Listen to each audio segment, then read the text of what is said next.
konnichiwa. Hello, everyone. This room will be discussing time. We'll be discussing this topic with Tatehana-san and Amy-san. There is 90 minutes in the session, and we only have 2 speakers. Therefore, I hope that we can have interactive discussion amongst all participants. So those of you seated at the back, can you move forward to join the inner group so that we can have enjoyable discussion. So please come forward. Please come inside. There are also seats available on the right-hand side as well as in the front side. Oh, testing. Amy-san, can you hear us? Amy-san, can you hear us? No. You're on the wrong channel. Channel list. Testing. Amy-san, can you hear us? So the 3 of us are involved in different areas. So we would like to introduce ourselves first. And I would like to ask Tatehana-san to start. お願いします。はい、プレゼンテーションという。 So I'd like to get Mr. Tatehana to introduce himself and give the presentation. Thank you. Thank you for coming. My name is Noritaka Tatehana. My profession is artist. The term artist can be convenient, but when it comes to describing what I am doing, it is rather diverse. And among the works that I have created in the past, one of the most famous one is this shoes. This is something I have created for the graduation of my university, and Lady Gaga had worn this shoes, and that's how it came to be very well known, the heelless shoe. The heelless shoe worn by Lady Gaga, made by a Japanese. That's the terminology that has spread throughout the world. And I'd like to describe to you how this was created. In the background, we have this. I had Oiran, this prostitute, high-class prostitute. On the right-hand side, you would see the prostitute wearing the sandal or the clog. And a lot of my works are based or inspired by Japanese culture as such. And on the following slide, this is a picture from the Meiji era. In the center stands the Oiran, the prostitute. As you would see, she's wearing a very high-heeled shoe. And I was inspired by this, and I have created what is called a heelless shoe like this. And in college, university, I had gone to the Tokyo University of Art, and I had centered on the crafts. And there are many different areas, but within that, I have majored in coloring and weaving, dyeing and weaving. And of that, I have focused on yuzen, the kimono textile, coloring and weaving. And I was making a kimono in university, and within that, I was very much interested in the Oiran, the prostitute fashion, its avant-garde character. The prostitute served as like a fashion leader during the Meiji, back then in the Edo era. And in Edo, from the Fujiwara Quartier, various movement was created, and it has spread to all the girls living in the town. So they were the ones to create the fashion or create the movement. Based on that background, I wanted, within the modern Japanese fashion culture, I wanted to create a modern fashion. And my desire was to become a designer, the Western designer. I was very much interested in Western culture. That's where I began. However,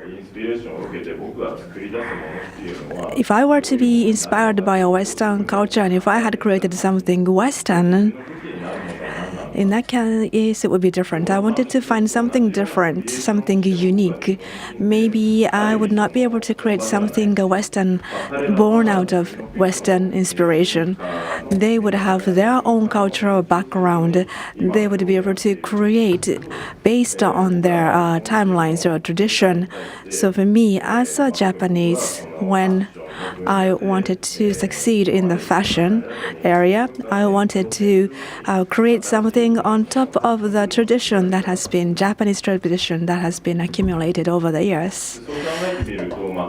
Based on that thinking, since the Meiji era, there was the civilization of the Japanese culture, the Japanese society, and we had come through the World War II, and from 1960s onwards, people began to wear the Western clothes.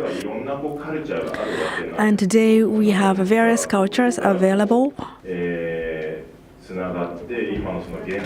I wanted to find out where it came from and how the Japanese culture was defined. What I'm trying to say is that Japanese fashion today does not really exist. And the clothes that sells well in Japan today is something very Western, that tends to be very Western. And something a little bit Japanese, using some patterns or Japanese taste fashions. If that existed, it may look rather old from a Japanese point of view if we just absorb something that is truly Japanese. So when you say Japanese tradition, culture, people would think of it as something old or obsolete. However, I had wanted to learn about the Japanese culture, and based on that learning, I wanted to create Japanese culture today or Japanese fashion today, something that lives today. I thought that is the mission of an artist. So with that in my mind, I have created this high-heeled clog in my graduation art piece. And I have added on some Western taste on top of that, and I wanted to give it a sculpture-like look. And this is something that Lady Gaga had liked and she has worn. And as a result, it came to be known throughout the world. And on the right-hand side, this is the actual piece that Lady Gaga had worn. That's the ballet shoes. It's about 50 centimeters in height. And it's impossible for her to actually walk in these shoes. But this was used in one of her music videos. But it is actually a shoes. And on the extension of that, this is a sculpture that I have created, and it cannot be worn, but this is a fusion of high technology and the craftsmanship that's been built over the years. And when I want to express something, the terminology collaboration is another key. I would be engaged in manual works and I would create things on the one hand. On the other hand, I have had some collaborative works. And on the left-hand side, you see the heelless shoe. So we have the long tradition, the clog, and on top of that, I have created this Western-looking shoe. And another example is this one. This is the hairpin, the traditional hairpin worn by the prostitutes, and it's a sculpture. This uses some lacquerware and the abalone craft that's sculptured into the hairpin. And in creating this, I do not make it myself. I would be engaged with a craftsman working locally or could be in Tokyo, and we collaborate and come up with this creation, this object. And this is a skull, and the piece comes from the scanning of my own body. And it has been replaced with the data and recreated with a 3D printer. And in Takaoka, Toyama Prefecture, there is a casting factory, and this has been made into this form. So the technologies of today and the casting technologies that dates back years or hundreds of years are combined together in order to come up with this piece. So as for the content of this piece, I wanted to see myself as a dead body. This was created in 2011. After the great earthquake of 2011, I have been creating art pieces based on death and life. And I wanted to see myself objectively and look at my life and death. And I wanted to create that into a visible, tangible form. And together, in order to enable this, to materialize this, I have tapped on the technologies of today. And the collaboration had existed. My concept and the traditional craftsmanship is behind this piece. This is another example of the collaborative work I have done. So Tatehana is there as one idea generator, and on the other hand, this is the traditional culture. They're based in Osaka. The bunraku player, the puppet, bunraku puppet, and this is now designated as a intangible cultural heritage of UNESCO. The puppet Joruri, the music accompanied by a musician, and this is a picture of the performance that took place in Paris. The Cartier Contemporary Art Foundation had hosted this event. The bunraku puppetry exists from more than 300 years ago, and you can enjoy this throughout Japan. It was meant to be a popular entertainment, and there would be a small theater enjoyed by a small group of people.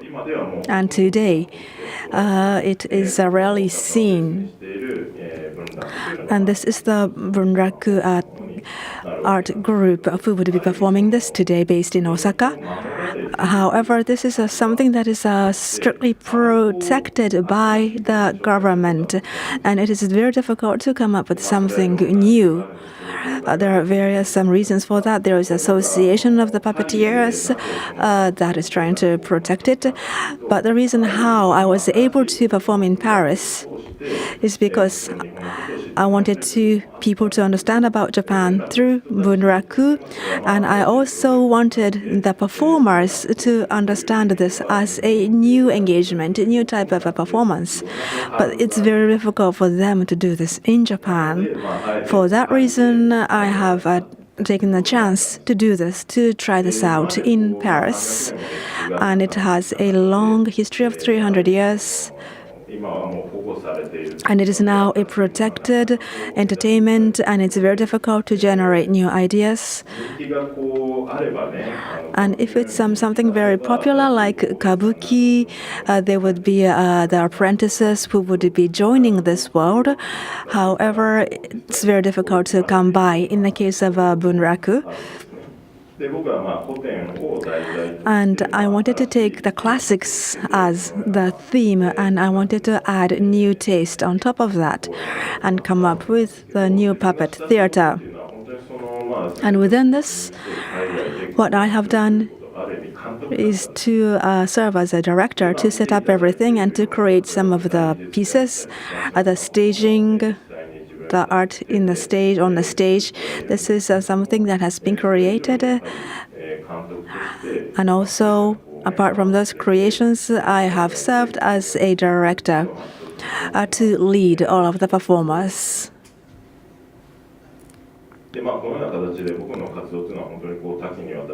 So as you would see, I am engaged in various diverse works. In the case of the shoes creation, I can make it myself. But in this case, I would be collaborating with a craftsman. In that case, I would not do the actual work. Still, it's something that would be very interesting for the craftsmen themselves. And they would be able to showcase their skills and new opportunities. And this is the way we can contribute to the local traditions. And from economic terms as well, this is meaningful. And as for the traditional entertainment, by having a collaboration like this, they would be able to challenge new things, and they would learn that there are more opportunities, and they will be able to feel the potential for the future.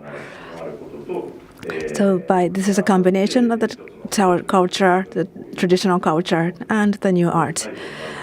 And as a last example, I would like to share with you another case of designing in a space, which means that I have made a restaurant. The piece you're looking at is molded out of my heart. It's like a logo of this restaurant. It's a new restaurant made in Akasaka. The name is Courtesy. In the morning and in lunch, for the lunchtime, we have it's breakfast and lunchtime, it's bakery and lunch. And there's a space and the art pieces that's exhibited. Everything has been produced, directed by myself. So in the way that I have directed the Bunraku Theater, I was engaged in some restaurant. In the past, in the other cases, you had seen the traditional Japanese cultural taste, and I wanted to create something new out of the long tradition. But here in this restaurant, it's more urban, contemporary. And together with my art pieces, I wanted to transmit my work to the world all over, based in Japan, from Japan. And I would be working with various craftsmen in the Japanese localities throughout, and I want to transmit that to the world all over. And in the case of the restaurant, I wanted to create a forum where people can come together and from which a lot of ideas can be generated and transmitted. That's all from me. Thank you. はい。Tatehana さん、ありがとうございます。Thank you very much, Tatehana-san. Next, I'd like to call upon Amy-san. Please give your presentation. Thank you.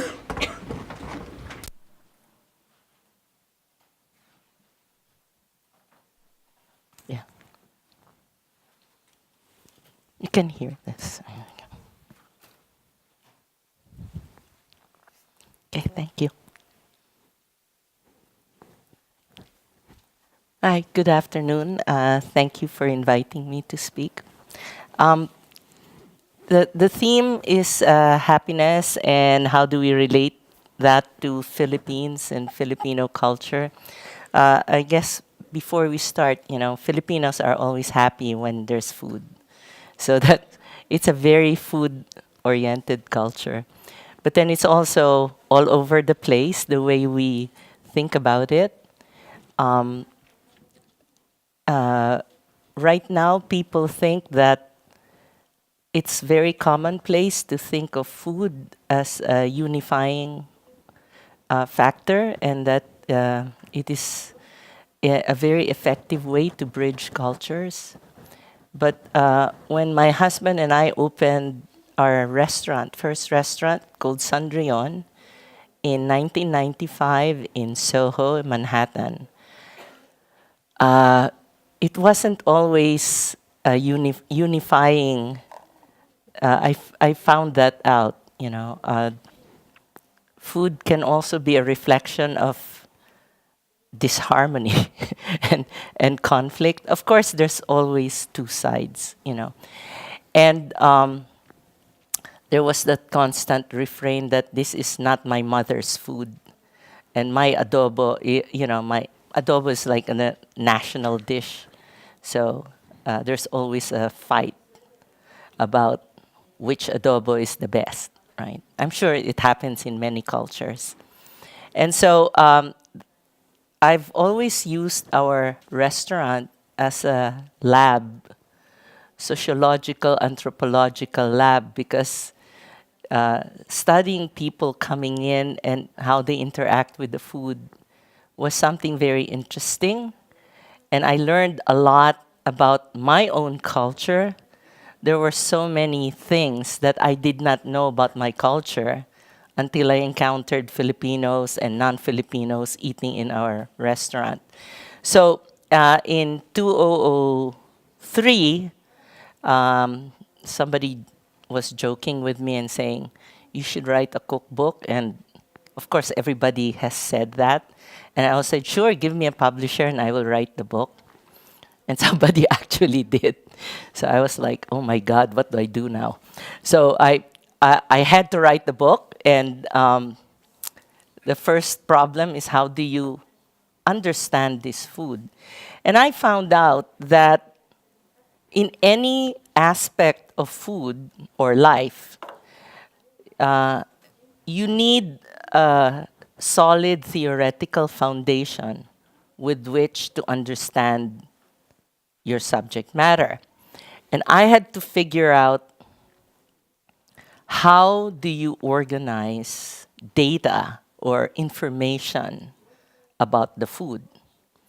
Because most of the cookbooks or food books I've read about, as far as my culture is concerned, always starts with a list of dishes.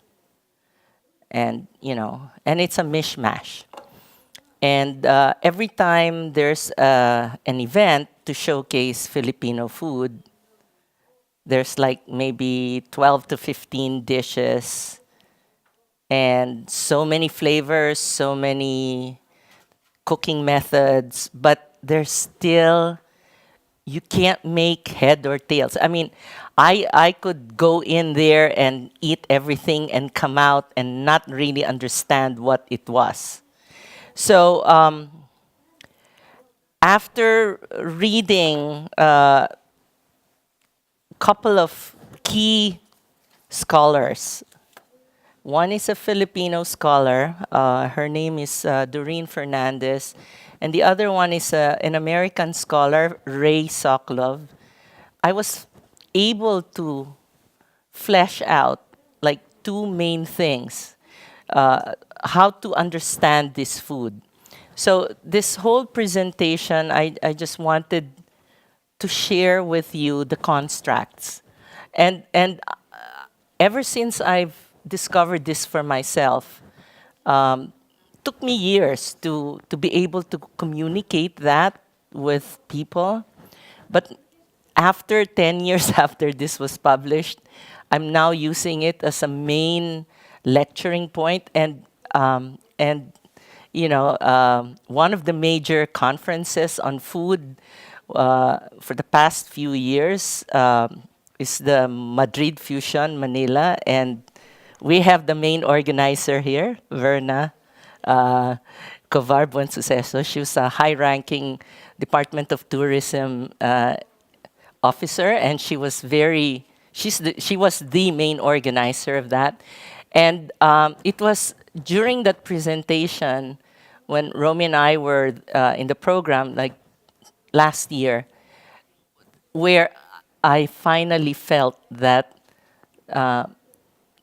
the theoretical foundation that I had been talking about and which I had put in the book finally was getting some traction, because I was getting reaction. And people were now repeating these two to me. And now I just came from a culinary tour that was organized by the Philippine Department of Foreign Affairs in North America, where they asked Romy and me and a couple of our chefs in Manila to promote Filipino food, and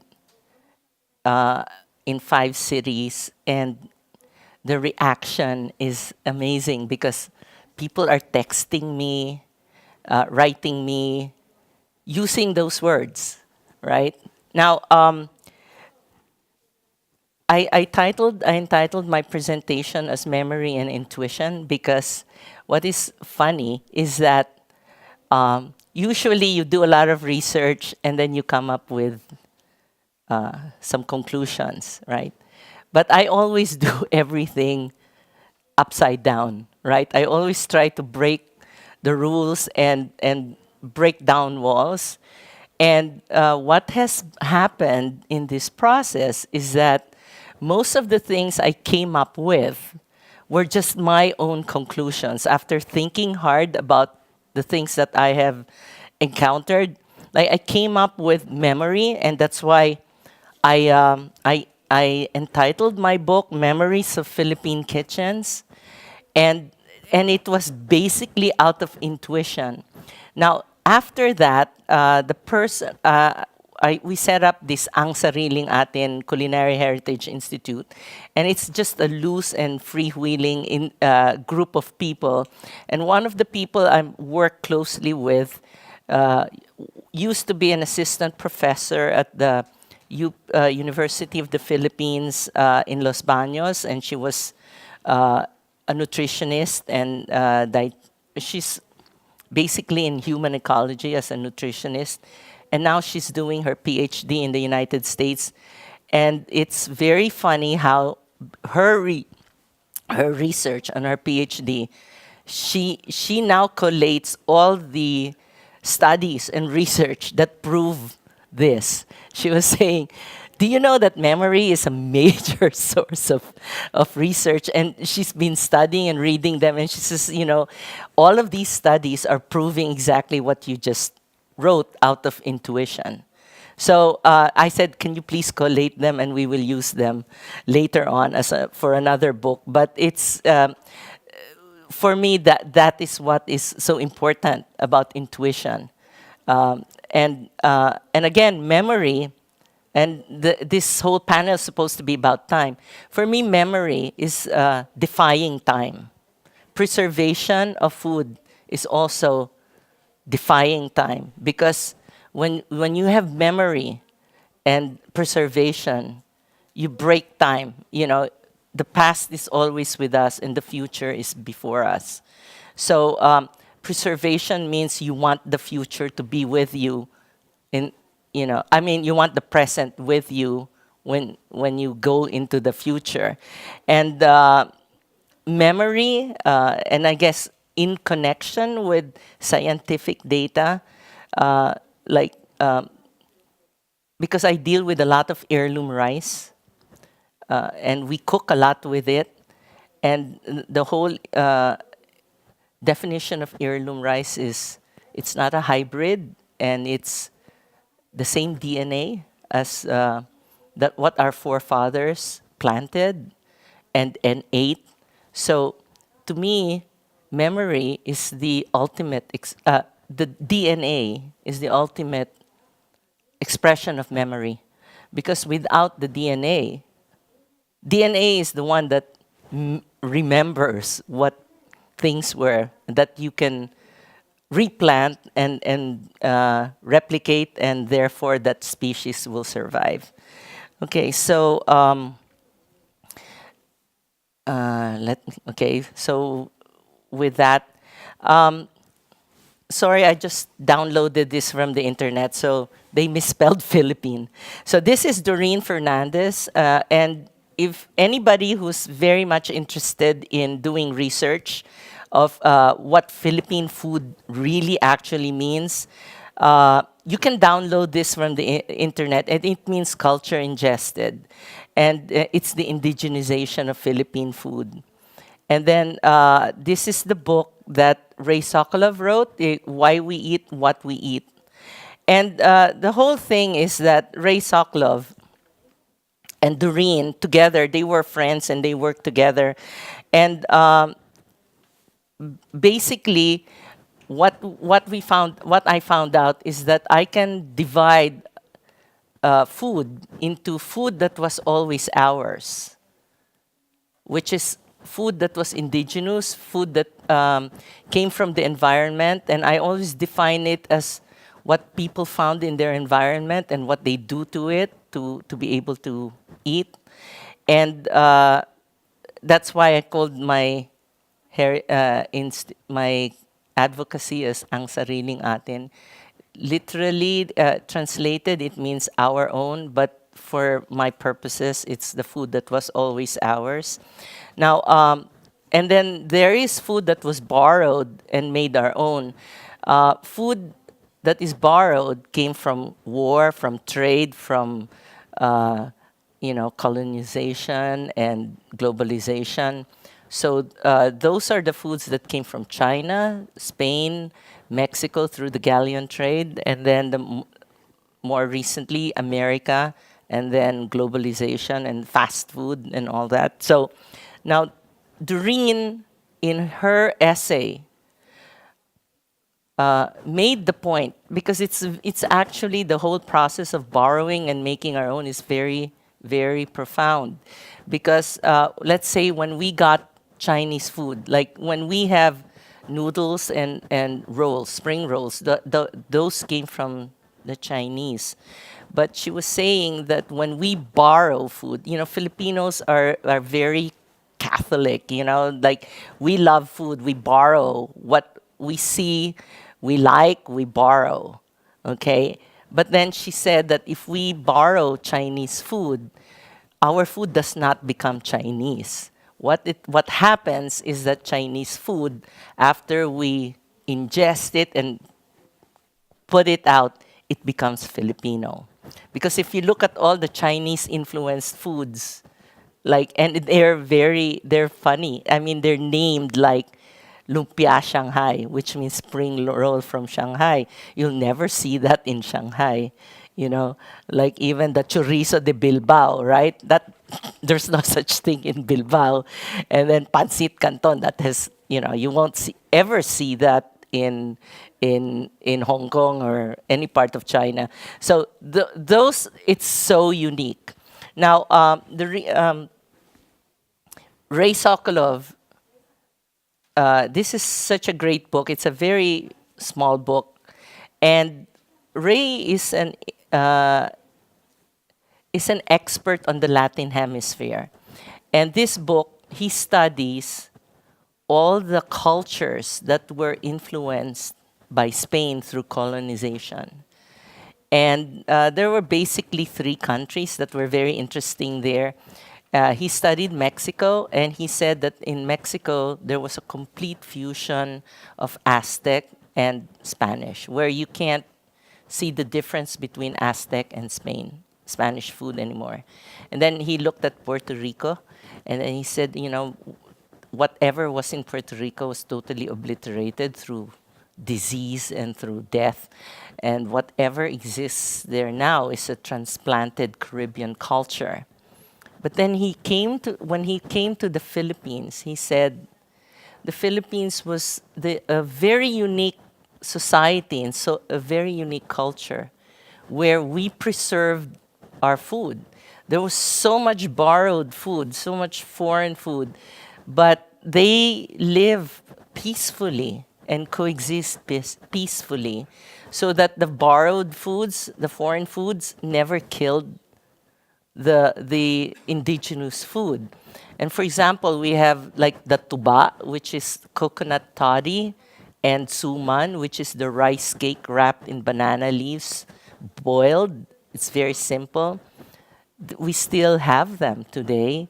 And then Pigafetta, who was the historian with Magellan when they landed in the first time when they landed in the Philippines in Mactan, they noted that, that's what the natives said. So we know that they were there pre-Hispanic times, and then they still exist now.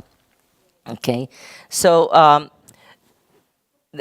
just by reading those 2, I was able to figure out how to look at our food. And I think you can use this for any cuisine, because there's always native, indigenous, and there's always borrowed food,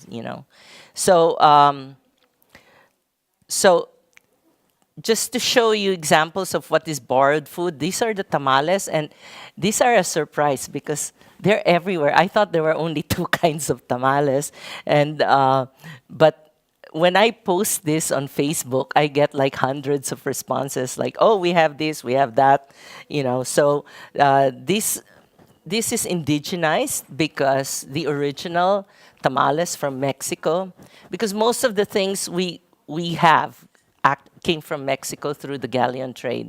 Whatever was Spanish came through Mexico.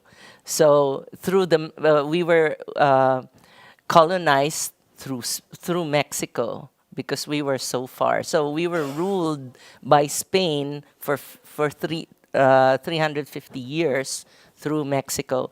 So the original tamales is made of corn and wrapped in corn husk. The way we indigenize it is rice and wrapped in banana leaves. Now this is the Chinese version of all noodles. So this is something that we do in our restaurant in Malate, Manila. But we do all kinds of noodles depending on where, the type of noodles, the type of filling, the type of what consists are for flavoring depends on where the location is. So port cities like Malabon, if you say Pansit Malabon, that means it's made of seafood. And then if you go inland, it's really made of, they use pork. And then this is, okay, all right, let me go fast. Okay, so this is the lumpia, and this is the buko pie on the right. That is an indigenized version of the pie and American food, Okay, so this is, for me, there are like 3 basic things that are Filipino, and they're really cooking methods. The kinilaw, it's the closest thing to that is the ceviche, but it's raw food that's served very close. And then this is the sinigang, which is sour broth. And this is the adobo made of, it's a brace of vinegar. So all 3 are united by sourness. Maybe I can just end with that, right? Huh? Your institution or research team. You want the ang sariling atin? No? It's already finished? Your presentation is finished? Yeah, I can end with that, and then we can just discuss that later. In the panel? Okay. Yeah, okay. Good. はい。ありがとうございます。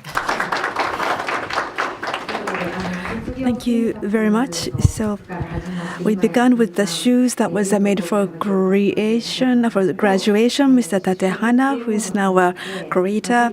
And also I heard from Amy Besa, who is introducing Filipino culture through food. And before we enter into the panel discussion, very briefly, I would like to spend about 5 minutes talking about what I do myself.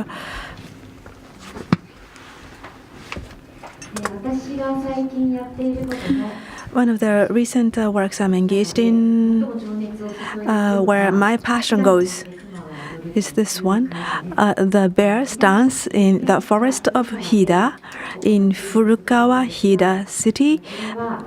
This activity is going on, and what actually takes place is this. How many of you have been to Hida, Furukawa? Hida City, Furukawa, just one person. As you would see from this, it's very similar to the Kyoto town. It's very beautiful, and what's very well known here is this wood binding together like this. It's a very area where heavy snow falls. And they have the history of building castles and various buildings in wood in Kyoto, and they come back to Hida, and they tend to make something similar to what's being created in Kyoto. For that reason, Hida's buildings tend to be similar to Kyoto buildings, and they have a long tradition of making buildings with woods. However, as you well know, there are very few architects who would want to use those wood as a beam by looking at the wood. Today, they would be doing what is called computational architecture, and it is very rare that they would use the wood as such.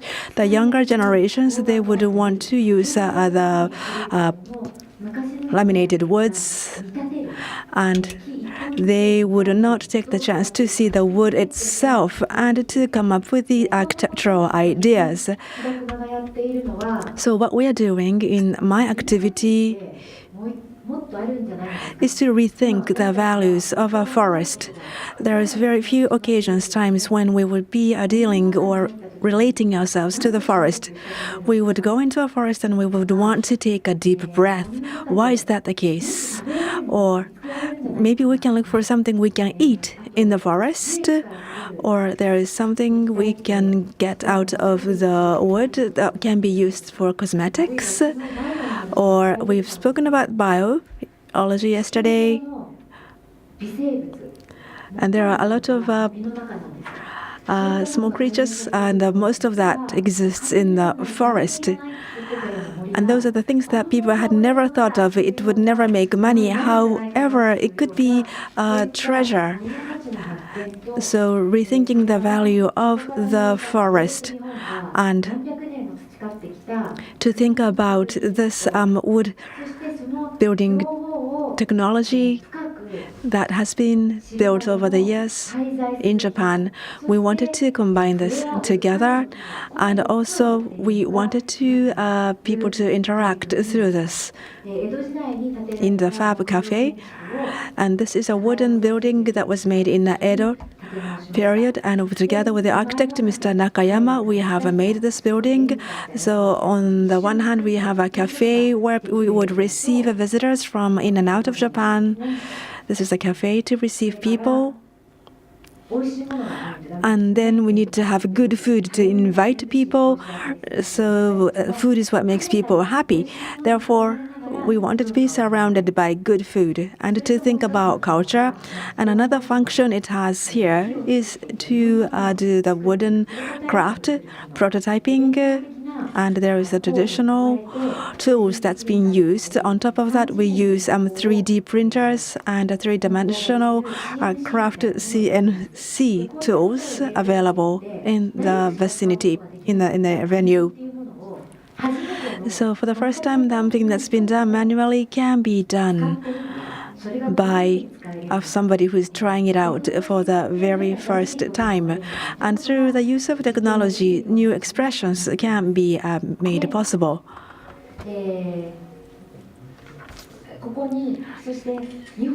And in Japan, we are using the wide-leaved trees, and they are the ones to process it. And as for the pine types of trees, there are about 20 types of them, whereas the wide-leaved trees, there are about 100,000 species. Hardness is different, and also the moisture content and the oil content is very different. So it is very difficult to process such wide-leaved trees. And we are trying to connect those people who would be able to process this. And last year alone, we have come up with about 200 architects and designers who had come here to be engaged in the processing of this tree. So Mr. Tatehana, also, if you could come over also. And here onward, something very interesting has been born. For example, 3D printed parts can be combined. And the leg is the most difficult, but it can be created this way, making tables. Furthermore, this is a Fab Cafe facade in Shibuya. You can see that the wood is regular wood, and by turning it to 45 degrees, the cross-section will become very complex. And they have never had interlocking using this angle, but using computers and by processing, the right parts can be made for assembly by the craftsman. This is pine. And you can see that it can be used for construction materials because it's being infested by bugs. But a whiteboard can be set up. And since we are a design company, we can use it to set up post-its. A new methods of usage can be introduced. For example, this is an example. This is laid out on the wall, and the receiving side is on the tree, on the wood, and the function can be output anytime by adding this. The function of the wall can be changed. It can hold it can be used as a hanger holder. It can be rails, or it can be holding glasses. So once again, we can provide new functions. This is what we're doing at Hirakuma. So we are talking about time. Time can bring something created in the past, may disappear in the present, or it may continue in the present. Tatehana-san has used the shoes, the high shoes, and he has connected that to the future from the past and create something new as well. In the area of fashion, as well as cuisine, as well as in architecture, as well in lifestyle, we can have various types of evolution that we would like to discuss with everyone. So from here onward, we would like to engage in free discussions. So let's take our seats in the panel discussion. There's no time lag to have the conversation. Yeah. Okay. Okay. じゃあ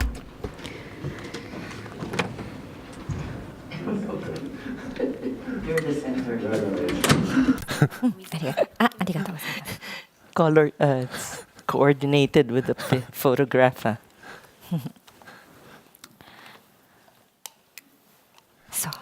Okay. ありがとうございます。さあ、じゃあ Well then,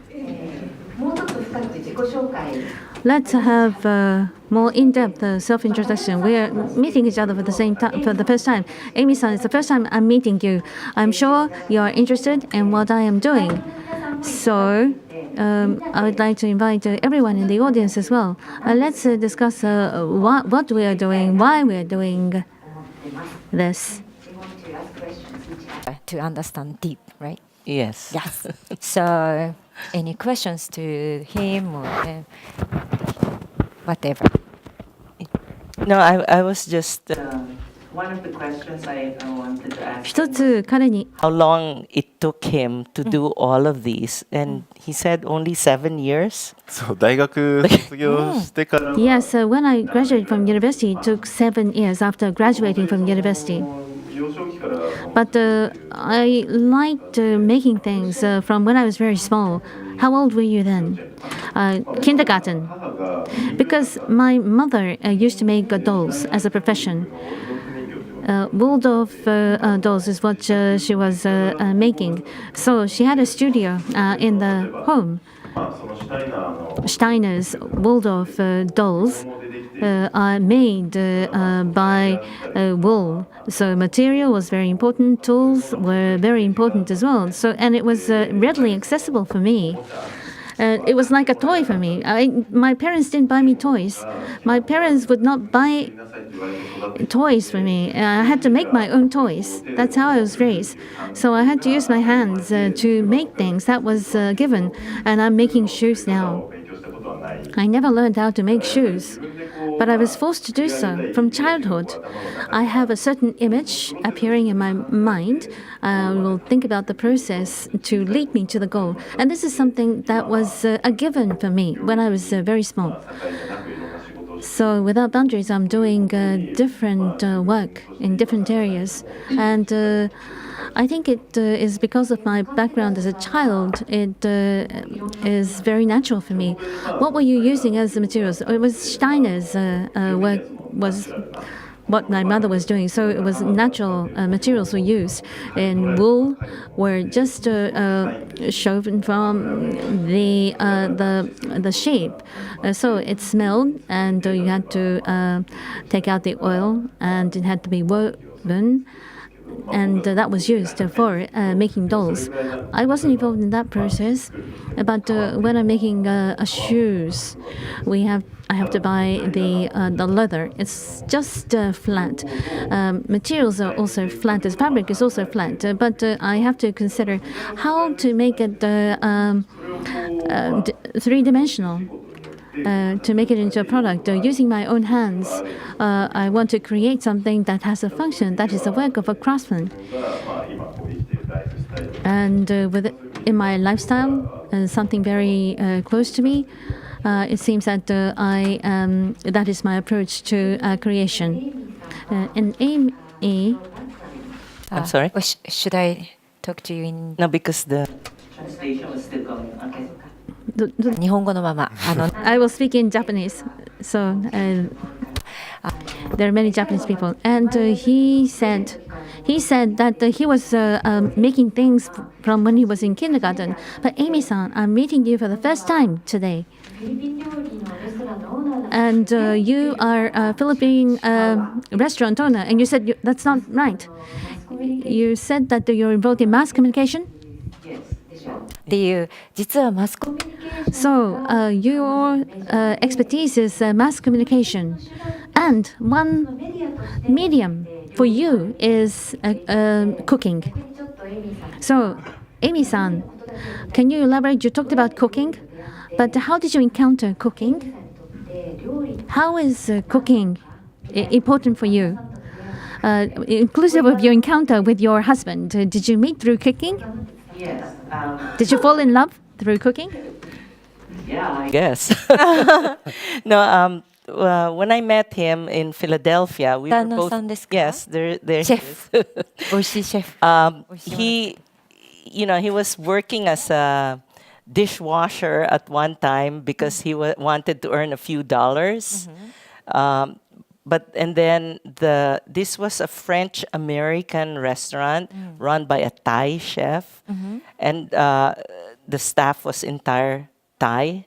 So one day the Thai chef had a fight with the owner and walked out and took all the Thai staff with them, so he was the only one left there.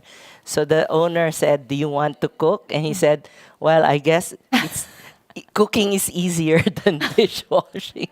So he started cooking. I think the first thing they made him do was do staff meals, and that's when he started experimenting with adobo, our national dish, using the wines there. And when I first met him, I would go to the restaurant, and the staff would be so happy. They said, "Oh, we love him because he makes the best staff meals," you know. But and that's when we realized that because I loved food as a kid, and that's when we realized that food would become the center.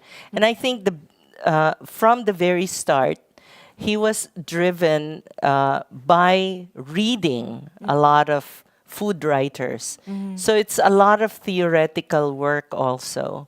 So he was influenced by British writers like Elizabeth David, Jane Grigson, Alan Davidson, and the philosophy was already there. So when we took on food, we already knew what our values were and what direction. So and when we eventually became restaurateurs, which wasn't soon. Restaurant tour? Well, we opened the restaurant in 1995. So in the 70s, so it was a long period. We moved to New York, and he started working as a chef, but I wasn't. I worked in Wall Street for 10 years, and then I hit the glass ceiling, and I wanted to live life according. One day I said, life is short. I can't be unhappy 5 days a week, not doing what I want to do. So that's when we decided we would open up our restaurant because we had control of our lives, our schedule. And food became the way we would express our values and our passion. And, and then we had certain things that we discovered when we were restaurateurs, when we opened. Like, one of the things that hit us was the generation gap, because I was gone from the Philippines for 20 years because of, I was in exile because of martial law. I was supposed to be arrested, but so my mother said, "Don't come home." So I was there in the United States for 20 years, and then when we opened the restaurant, there was, as I said, there was a lot of disharmony. There were a lot of people that accused us of not being Filipino. Your food is not Filipino. But I was shocked because we were cooking things that I grew up with in Manila. And I said, why is this not Filipino? I learned that from my grandmother. So that was a thing that I had to figure out. And I realized it was a generation gap. Those 20 years I was not there. Yeah. I realized that the whole change had happened. That was when American fast food just took hold of the generation. Even in Philippines. In the Philippines. In the Philippines. Yes. So that when we cooked the food of my generation, the new generation did not recognize it. So, and that is why that is my advocacy now. That is the whole point of my institution, the Sariling Atin. I want to bring back what was ours.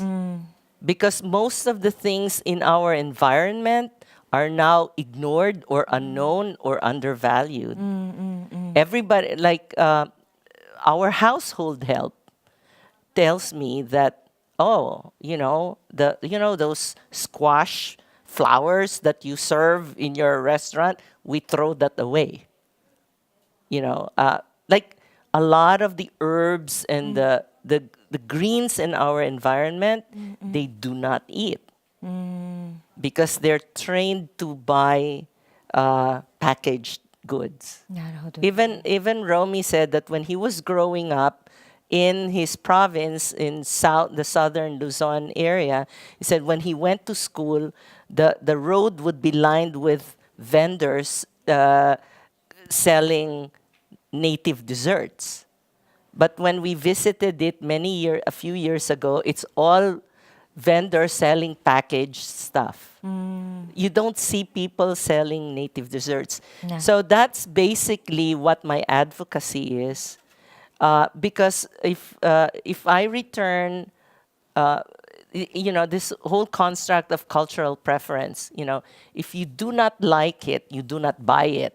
And if you do not buy it, whatever it is, we lose commercial value and they will disappear.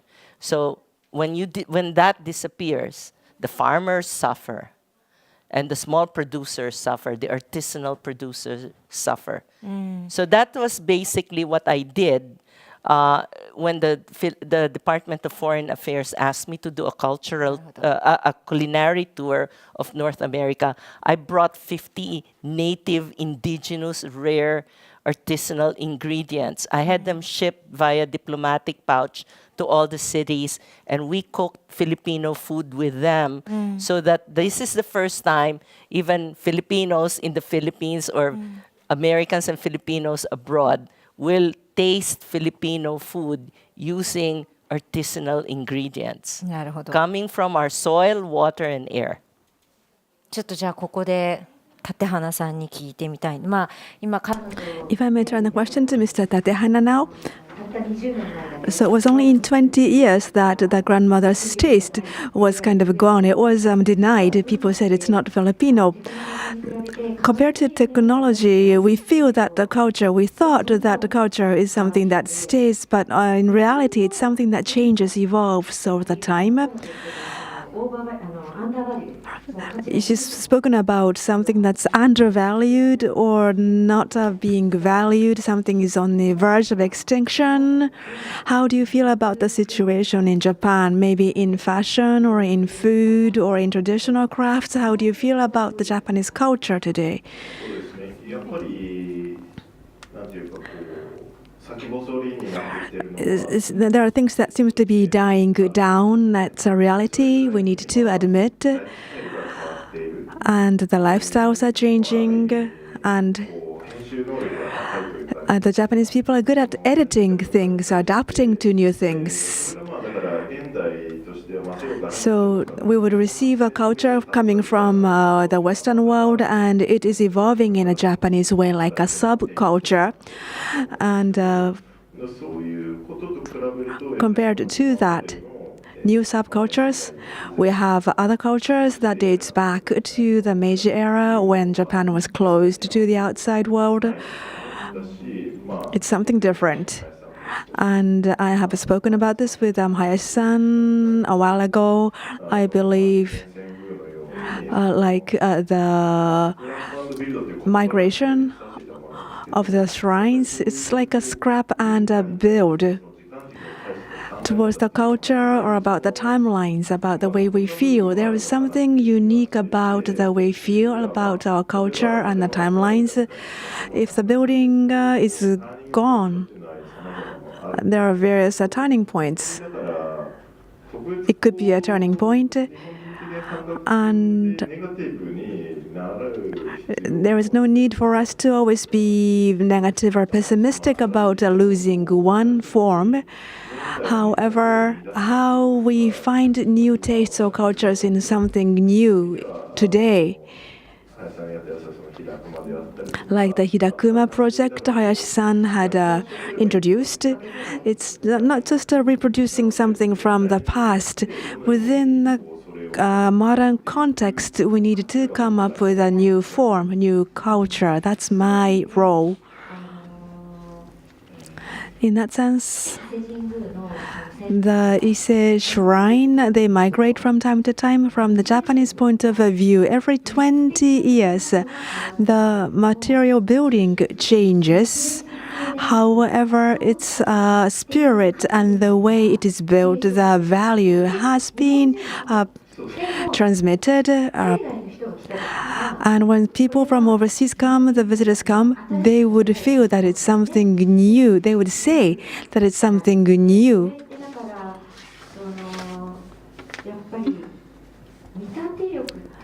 And the way we would be able to evaluate things, we cannot just leave it as it is. What has changed and what has not changed? I think it's up to the interpretation of each individual. If I could ask Amy about the way you feel, there would be something you want to preserve.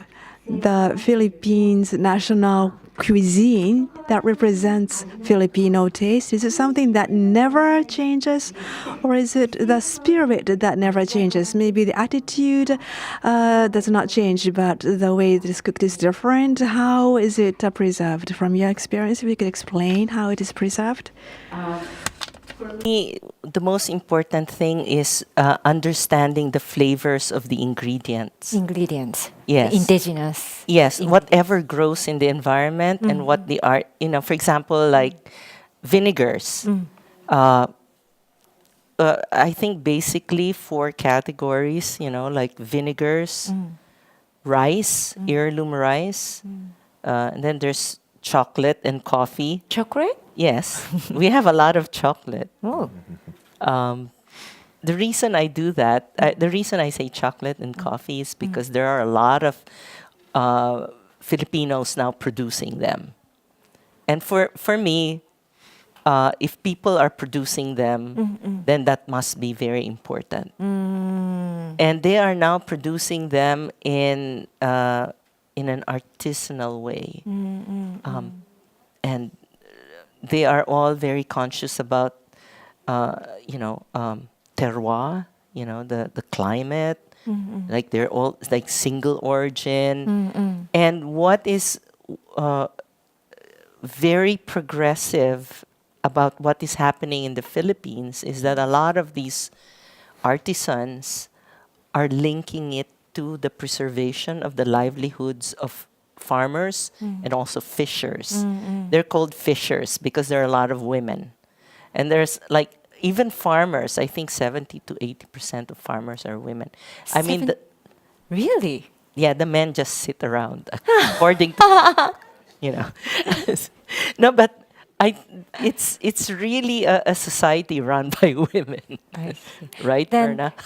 Yeah, then I have a question, for example, like you mentioned, and you think it's very important is to use the indigenous なんだろう、原料 ingredients, right? Yes. So then how about this? I'm a chef, Japanese. Then I go to Philippines and I use the maybe vinegar Yes. and maybe some vegetables Yes. grown by the local farmers and fishers. Right? In Japanese way of cooking, then do you think it is Filipino cuisine or Japanese cuisine, or what do you think? What is the definition of Filipino cuisine? Because you said ingredients is very Well- important, but Well, ingredients have flavors. Yeah. But then there is such a thing as flavor profile. Because profiles are what comes out when you use those flavors. For example, if you look at Southeast Asia, we share so many ingredients. so many ingredients. Yeah. I mean, but I know when it's Philippine, I know when it's Thai, I know when it's Malaysian, I know when it's Vietnamese, because of the way they are used. Like curries. Each culture has curry, but it's how they use the ingredients, what proportion, and Yeah. what they do to each ingredient, and how they put it together. And it's really Romy uses a lot of Japanese ingredients in our restaurant, but it is Filipino American as far as we're concerned. He uses hijiki as a crust for his fish. And our Japanese customers are like it? really? And they love it. Like, I've never seen it this way. Like, for them, hijiki is soft, right? It's soaked in miso or whatever. But he makes it crunchy. なるほどね。 Yeah. But,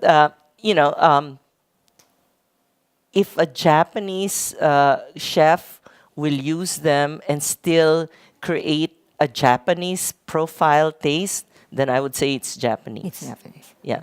Because in our restaurant, we use Japanese vinegar. Because to us, that is because we cannot get our native ingredients in the United States. So we use Japanese vinegar, rice vinegar. By the way, I will be in New York next week, so maybe I will visit your restaurant. To Yeah, taste we'll the be there, Filipino- yeah. But anyway, yeah. So sorry. そういう意味では So in that regard, あんまりこう国って線を引かなくて we should not make a demarcation of countries, but there is connectivity amongst different countries, and through transformation, we are creating new culture. Tatehana-san, you said that collaboration is very important. お二人に聞いてみたいな So I have a question for the both of you. 歴史とかその DNA と In か terms of history and DNA, 維持していくために these are important to 変化を maintain the memory. もともとデザインするのかな So, how do we have to design the changes? Because unless you change, we will decline. なんかそういう中でちょっと立花さんが So, コラボ Tatehana-san, レーションが you said that the collaboration is very important in your artwork, in your creation. So, do you take in factors from outside while you maintain your own DNA? And Amy-san, フィリピンが you said that the Philippines can borrow anything from ア outside, メリカになっちゃうわけじゃない but it doesn't become American. You can you can bring in, borrow external factors, but it is indigenous, becomes indigenous であるいは with your internal factors. それ how can you what kind of posture is required? While you make a transformation, you can create something for the future. That's a very difficult question. 難しいっていうか、やっぱりどうアイデンティティ So I think it's a matter of identity of oneself. How you view your own identity is very important. まあ僕で言ったら例えば日本人の In my case, アイデンティティ I have identity as a Japanese, and I have to stay true to that. さっきの見立て力じゃないですけど So I have to be able to, and it depends on the angle from which you look at this. We could be different depending on the different angles. You asked what is the cuisine if Philippine ingredients are used by Japanese chef.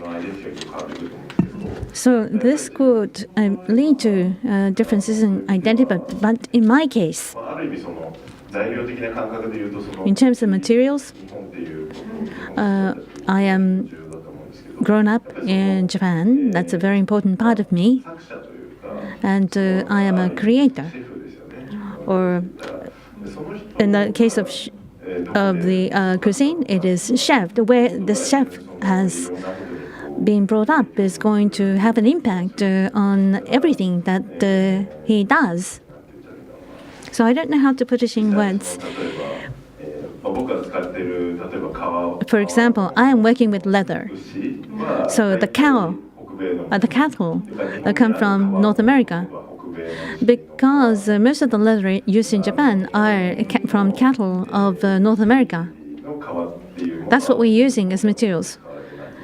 Japanese cattle hide is not used. Why is that the case? It's just a matter of availability of こう volume. いうために、もうだから向こうの人はその革もそのビジネスとして And so there is leather business in the United States. So they have 使い方をする they are able to handle hide to make it a leather business. And probably there are big cattle in Japan. That's very similar to forestry. Now, for Hida furniture, they talk about Hida, but 90% of the materials, more than that, are the wood are being imported from outside of Japan. We have trees in Japan, but the volume is small. It could be too small. So you have to have efficiency in your work. There is cattle in Japan. There are hide from Japanese cattle, but to make it commercially viable, they are not used. And same for forest. They are abandoned. So I am trying to promote the usage of Japanese wood products. We should be particular about the wood that is grown on Japanese soil. I agree with what Amy-san has said.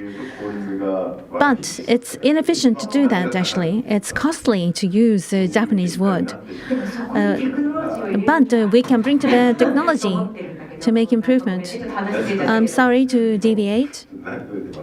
I don't know how to make my concluding remarks on this question. But what I'm trying to say is that it's better to use Japanese materials. But in reality, it's more important to carry on the identity. It depends on who is going to do the creation.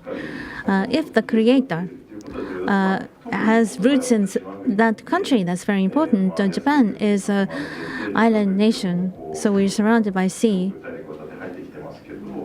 And the materials could come from, the culture has come from China. But we have uniqueness in Japan, and this is what we have created here in Japan. So the boundaries exist, and it's vague in some areas. So it depends on how you handle, what kind of perspective you take, and that will have will exert change. So in a sense, I don't think there are boundaries. And and what is important is for us to maintain our identity, to stay true to our identity, even if material comes from elsewhere. Amy-san, do you have a comment on this topic? Yeah, my sense is that whatever you do really should take into consideration what is happening in the country at that time. So because the situation of the Philippines is very different from Japan. I mean, Japan is very industrialized and it's first like very modern, but the Philippines still needs to it is a developing country, and so the needs are very different. So for me, using food is a progressive tool. Food should be used to move the country forward, and that's how I see my role there as a communicator. That's why we want people to look at what is indigenous, to support what is grown there, and to support what the farmers and the fishers are doing, because they need livelihoods. And because whenever people spend their money, I always ask them, where does your peso go? Does it go inside the country? Does it go out? Does it go to a small farmer? Does it go to a small producer? So it's just like, what stage is the country at?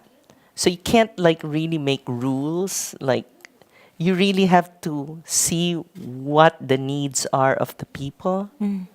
And so right now, food has to be nourishing and nurturing, because there's so much packaged goods that's being spread out. It is killing certain institutions. But then there are progressive young people who are awakened to the fact. Like we opened up a branch of our restaurant in Malate, Manila, in my childhood home. And that is basically what I'm doing. That's how I'm practicing the principles of preserving our food. So I'm educating and teaching our young chefs. We have young culinary graduates. They're very young. They're 22 to 25. But they work there because they know they are going to encounter as many indigenous and rare ingredients. And they are learning the flavors and how they work and what they can do with them. So their role is to develop dishes and products that use them.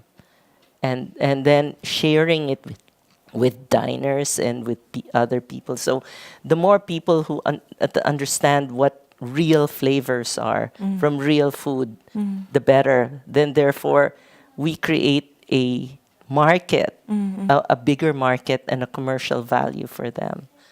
That's where we are now. There are no rules like what you should do. It depends on what is needed by the country and by the people at that time.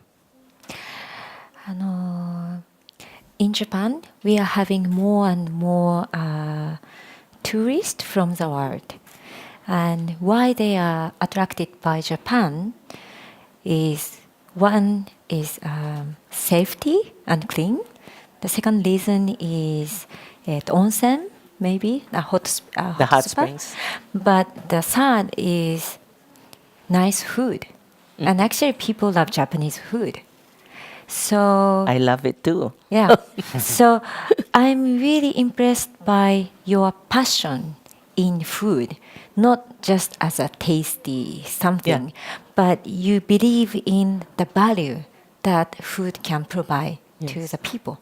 So would you please explain a little bit again, like what food can do, not only for survive or for fun. Why the food is so important for culture? What do you think? Maybe I want to ask questions to both, because sometimes, you know, paintings, it's also art and culture, but sometimes it's powerless. But food, Yes, food is a source of pride and identity. so Is a source of pride also and pride. identity. And that is what we encountered in the United States and, well, abroad. Generally, because especially in the United States, now that Filipino food is the food of the moment, it is like very popular. And I mean, it's you know, so many magazines and so many features written about the food. I get I get interviewed so many times now about what I think about what is happening with Filipino food. But for decades, when I came out with the book in 2006 and I went on a book launch in 2007 and I went to US cities, the general feeling was that Filipino food was totally ignored or undervalued or totally devalued in the society because it was not a mainstream popular cuisine. So we had to undergo that whole process. Like, look, this is good food. This is world-class food. And now people are now the Filipino American. It's like exploding, and they're now proud. I could sense it when with this culinary tour, and it's so powerful. Powerful. You should see what it does to the community to just make them understand that their culture and their food are world class, and it's so visible. なるほど。いや、なんか今話聞いてたら、 Listening to this, 日本のアンバサダーズなんて I'm beginning to feel that sushi is now serving as the ambassador of Japan.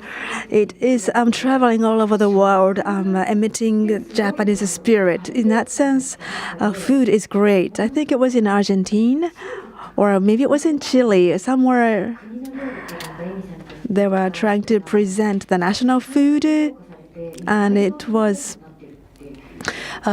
received well all over the world, and it is now the candidate of the president in Argentina or Chile.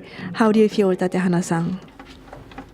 年々和食を食べる回数はすごく増えて Every year, it seems that there's more opportunity for me to eat Japanese food. In the past, when I was growing up, my parents never took me to restaurants.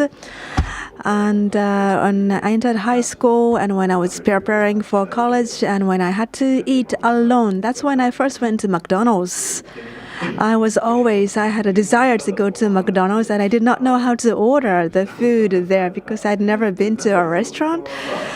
本当に小さい頃はもう And when I was very small, 母栄養士でもあるんです my mother was also a dietitian, so I only ate her food. And I went to a fast food in high school, エミさんいるからあれだけどすごい美味しいと思う and I thought it was great. I'm sorry to say this to Amy, but I thought it was great. But I grew up more, and now I like eating Japanese food.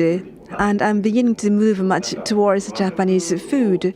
食べないとっていうか、なんかそれが結局やっぱりアイデンティティだ I feel the identity by eating Japanese food, and I can absorb something. I'm nurtured through that. 本当にこう In that sense, it's something that makes your own body.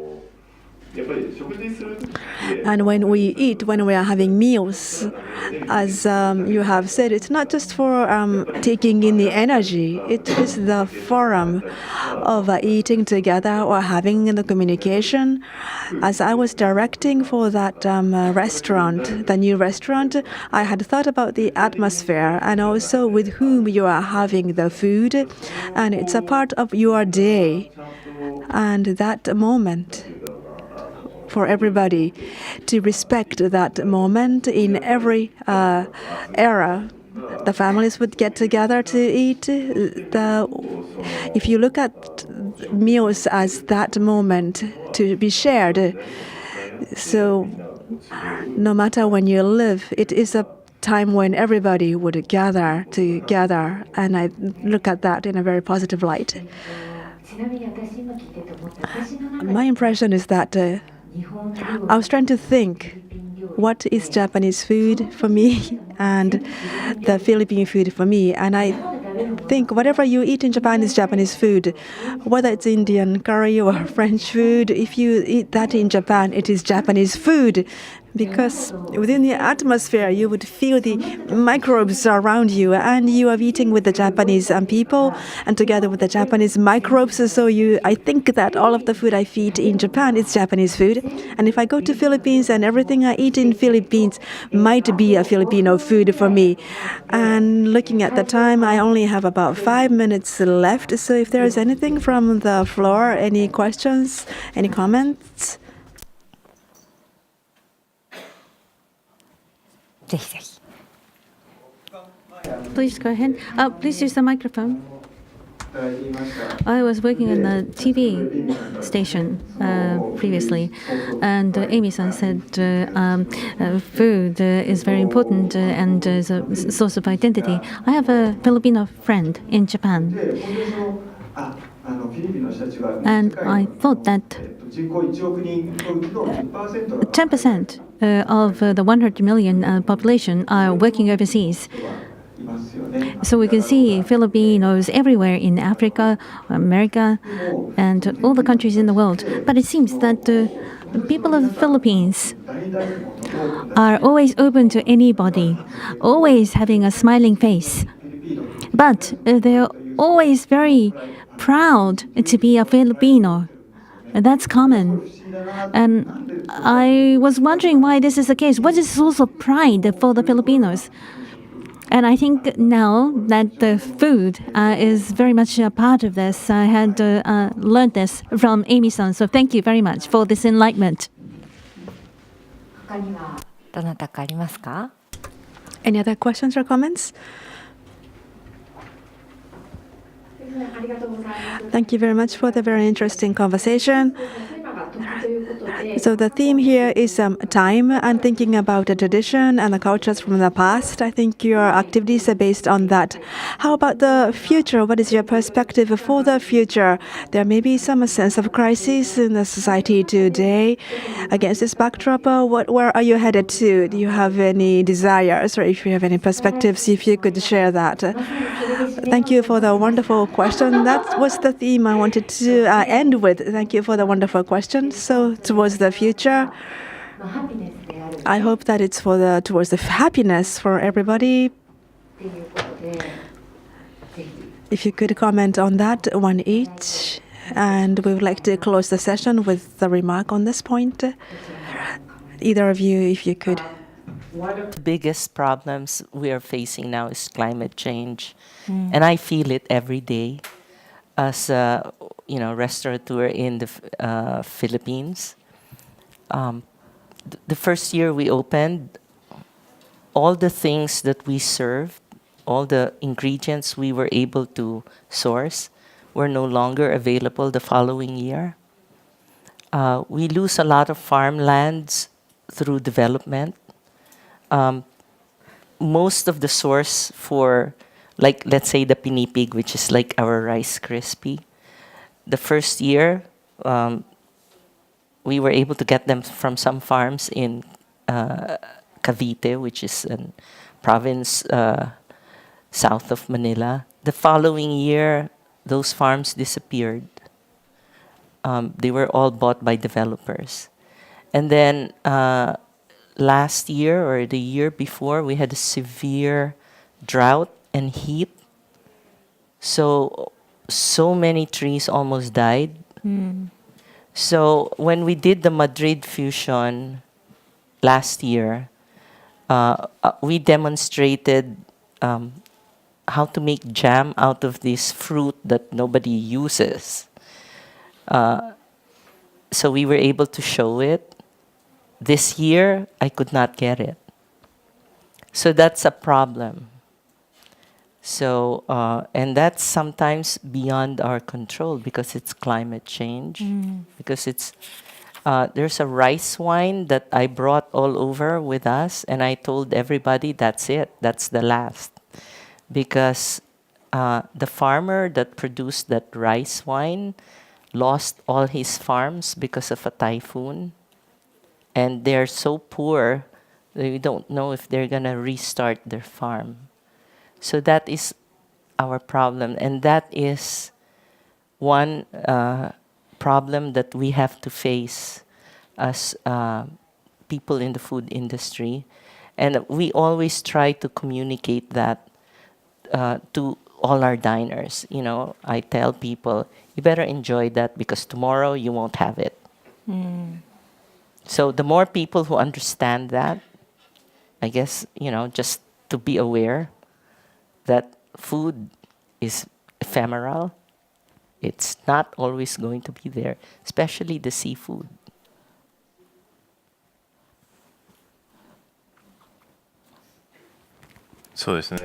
Yes, indeed. I talked about the heelless shoes at the very beginning of my presentation. In university, I was working on kimono and fabric dye, and when I made the shoes, I was not evaluated very highly because, and I thought I would not be able to graduate. But Lady Gaga, well, my shoes for the first time. And the person who bought the shoes for the first time was a museum in New York. And it's now exhibited at MoMA. Victor and Albert Museum in London is showing, exhibiting my works as well. It's in the corner of Japan avant-garde. And kimono and the Japanese swords are exhibited as well. So from that history, I am continuing to carry on and create the Japanese tradition. And I think I've been blessed in my activities. But now, objectively speaking, I feel that the culture is accumulated, and continuing to create something new will be allowed in the context of culture, and times will change accordingly. So my work is being stored in the museums, and I'm sure that is going to be exhibited in the future. It will probably be still living, but we are living now, and it is our responsibility. And I am creating a culture presently. So I think we have to be conscious of the fact that we are living the present so that we can carry on this work to the future. No, it's not something to maintain. It's something to create anew. And this is the role of people living in the present. I would also like to add something from my perspective. From closeness, culture cannot be succeeded because what we have in our hands will be not understood, and then it would not be evaluated, and it would be thrown away. If you think it's valuable, it will be thrown away. But if you become too close, you can't understand the value. So I think external eyes will be required to evaluate the value of what you have. And that is the reason why culture must be open. We have to have connectivity with the outside for the culture to be transcended to future generations. That is my viewpoint, listening to both of you.